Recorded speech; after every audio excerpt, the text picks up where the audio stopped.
તો મારી સૌથી પહેલી ટીપ જે બંગડી હોય છે એના માટેની છે. તો આપણે ક્યાંક બહાર જઈએ ત્યારે આપણે જે બંગડી હોય છે એને સેટ કરીને પછી પહેરતા હોઈએ છીએ, પણ જ્યારે આપણે ઘરે આવીએ ત્યારે આપણે જે બંગડી હોય છે એને જેમ તેમ આવી રીતે કાઢીને મૂકી દેતા હોઈએ છીએ. તો એના કારણે આપણે જે બંગડી સેટ કરી હોય એ બધી જ વિખેરાઈ જાય છે.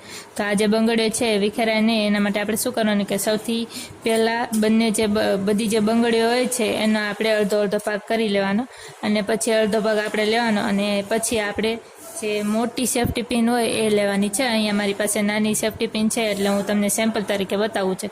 તો આપણે મોટી જે સેફ્ટી પિન હોય છે લઈ લેવાની, અને અડધા ભાગ આપણે જે બંગડીનો કર્યો હોય ત્યાં આપણે જે સેફ્ટી પિન હોય છે એ લગાવી દેવાની. આવું કરવાથી અડધો અડધો ભાગ જે છે એ સચવાઈને રહેશે અને તમારી જે બંગડી છે એ વિખેરાશે પણ નહીં. તો આ જે ટીપ છે તમને કેવી લાગી મને કોમેન્ટમાં જરૂરથી જણાવજો. તો આની પછીની ટીપ આપણે જોઈ લઈએ. તો નેક્સ્ટ ટીપ મારી કીડીઓ માટે છે. તો ઘણી વખત આપણા ઘરમાં ક્યાંક એવી ગળી વસ્તુ ક્યાંક ઢોળાઈ ગઈ હોય તો આવી રીતે ઘણી બધી કીડીઓ ત્યાં થઈ જતી હોય છે. તો આ જે કીડીઓ છે એને ભગાડવા માટે આપણે શું કરવાનું કે આપણે સૌથી પહેલાં જે આપણા ઘરમાં જે ખાવાની હળદર જે હોય છે એ હળદર આપણે લઈ લેવાની છે, અને આની અંદર તમે જે પાવડર હોય છે ખુશ્બુદાર એ પણ નાખી શકો છો, અને એ નાખો ના હોય તો ખાલી હળદર પણ તમે લઈ શકો છો. આપણે જે આ હળદર હોય છે એ લેવાની છે, અને જ્યાં પણ કીડીઓ થઈ હોય ત્યાં આપણે જે હળદર હોય છે એને આવી રીતે પાથરી દેવાની છે. તો આવી રીતે પાથરવાથી શું થશે કે બધી જ જે કીડીઓ છે એ આની જે સ્મેલ હોય છે એના કારણે ભાગી જશે. તો આવી રીતે તમે જે કીડીઓ હોય છે એને માર્યા વગર પણ ભગાડી શકો છો. તો આ જે ટીપ છે તમને કેવી લાગી મને કોમેન્ટમાં જરૂરથી જણાવજો. તો આની પછીની ટીપ આપણે જોઈ લઈએ. તો નેક્સ્ટ ટીપ મારી જે આવી વાટકી હોય છે એના માટેની છે. તો આવી વાટકી જ નહીં પણ ઘણા વાસણ આપણા ઘરની અંદર એવા હોય છે કે જેની જે કોર હોય છે આપણે સારી રીતે ઘસી ના શકતા હોય, કારણ કે ઘણી જે કોર એવી હોય છે વાસણની કે જે આપણે કૂચો જે હોય છે ઘસાતો ના હોય. તો એના કારણે જે આ કોર હોય છે ઘણી વખત ગંદી રહી જાય છે, ઘણી વખત ત્યાં ચિકાસ જામી જાય છે. તો આ જે ચિકાસ છે એને કાઢવા માટે આપણે શું કરવાનું, તો સૌથી પહેલાં તો આપણે જે આ કોર હોય છે એની ઉપર કોઈ પણ જે પાવડર હોય જે તમે પોન્ડ્સ પાવડર હોય કે કોઈ પણ જે પાવડર હોય એ આપણે લઈ લેવાનો છે, અને એને કોર પણ આવી રીતે નાખી દેવાનો છે. પછી આપણે જે આ વાટકી છે એને કોઈ પણ એક નાનું બ્રશ લેવાનું છે, અને નાના બ્રશની મદદથી આપણે આવી રીતે ઘસી લેવાનું છે.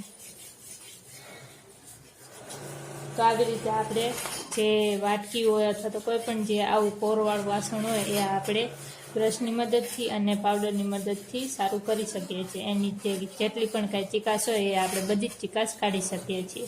તો આ જે વિડીયો છે, આ જે હું વિડીયો તમને બતાવી રહી છું એ વિડીયો તમે કયા શહેરથી જોઈ રહ્યા છો એ મને કોમેન્ટમાં જરૂરથી જણાવજો. તો આ જે ટીપ છે એ પણ તમને કેવી લાગી એ પણ મને કોમેન્ટમાં જરૂરથી જણાવજો. તો આની પછીની ટીપ આપણે જોઈ લઈએ. તો મારી છેલ્લી ટીપ આપણે જે નવી સાવરણી લીધી હોય છે એના માટેની છે. તો આપણે જ્યારે નવી સાવરણી લઈએ ત્યારે આપણે એનાથી વાળતા હોઈએ તો એની અંદરથી બહુ બધો કચરો નીકળતો હોય છે.